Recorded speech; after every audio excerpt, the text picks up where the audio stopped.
Today on Yester Kitchen, it's viewer request day, and we are going to go to a famous hotel with a very famous salad. You're going to love it. Let's get started.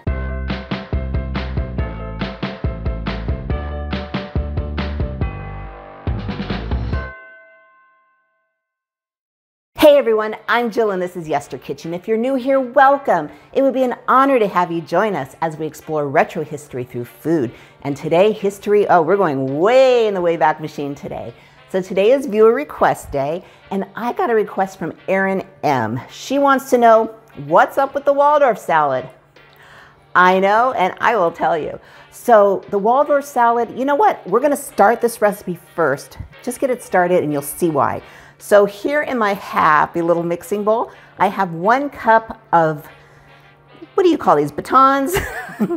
Green apples, Granny Smith. You can see I've chopped them kind of little pretty because, you know, it is the Waldorf salad after all. But you are free to cut it in cubes. Anything that's bite-sized will work perfectly. And what I'm gonna do is I'm gonna take 1 tablespoon of lemon juice, always use fresh, and mix it up. And that way, your apples won't oxidize and start turning brown, because we want this pretty little salad to stay nice and pristine. So now that our apples are taken care of, let's talk about the Waldorf Hotel. Notice I did not say Waldorf Astoria, because the Waldorf Astoria actually started as the Waldorf Hotel. Let me show you some amazing old school pictures of it. So the Waldorf Hotel opened in 1893 in New York, of course. And it expanded in 1897, making it the biggest hotel in the world at the time. Then, in 1929, it was demolished to make room for the Empire State Building. But in 1931, it reopened as the Waldorf Astoria and was again the world's biggest hotel at the time, no longer. So when the Waldorf Hotel opened, it had a very famous maitre d'. His name was Oscar Chirky, and he knew everybody and everyone knew him. And not only was he a maitre d', his job was to make people happy and make sure they were taken care of, but he also knew food. He was not only responsible for creating the Waldorf salad, but he was responsible for bringing Thousand Island dressing to the country and making it as popular as it is today. And if you want to know that story, right there, that was my very first video. So the set is horrible and I was so nervous, but it's still one of my all-time favorite stories. So when you're done with this, check out another contribution Oscar made to American food. So back to Waldorf. So when the Waldorf Hotel opened, they wanted something special with the namesake, and Oscar put together the Waldorf salad. Now, there's a lot of different variations of the Waldorf salad, but we are gonna make Oscar's original, and then we'll talk about a couple options. So back to our apples. So apples were definitely the base of the salad. And like I said, I have 1 cup, and you can double, triple, quadruple the salad, whatever works. And then to that, we're gonna add a cup of diced celery. And now look, our lemon juice has made the apples very, very happy indeed. Okay. Now, Waldorf dressing. So what is Waldorf dressing? You know what it is?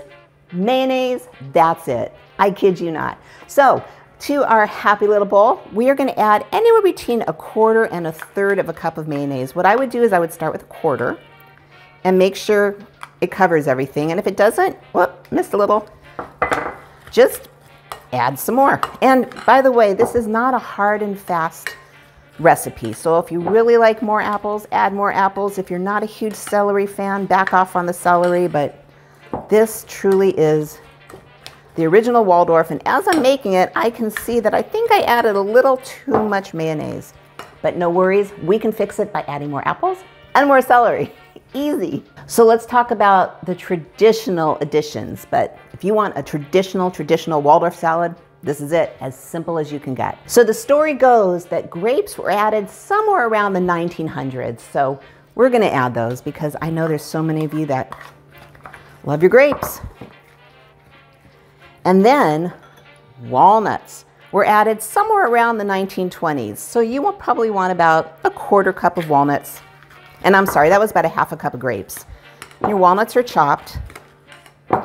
And now it's probably starting to look more like the Waldorf salad that we know and love. So they say marshmallows were added somewhere around the 1930s or 1940s. Personally, I don't want marshmallows in the Waldorf salad, but they do very much belong in ambrosia.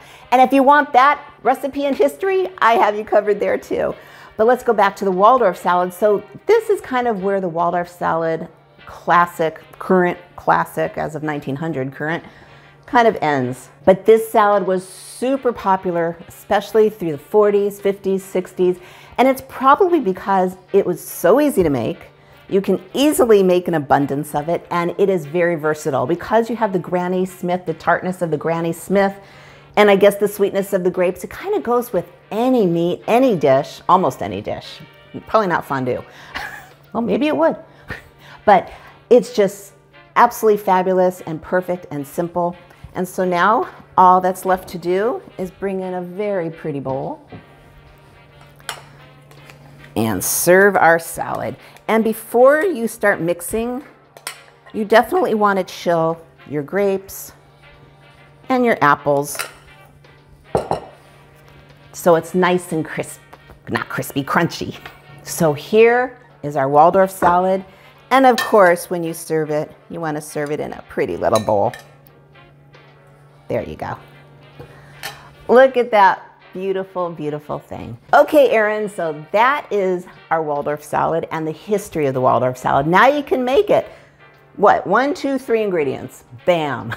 If you have a request, send it over, or a family recipe with the story attached. I absolutely love those too.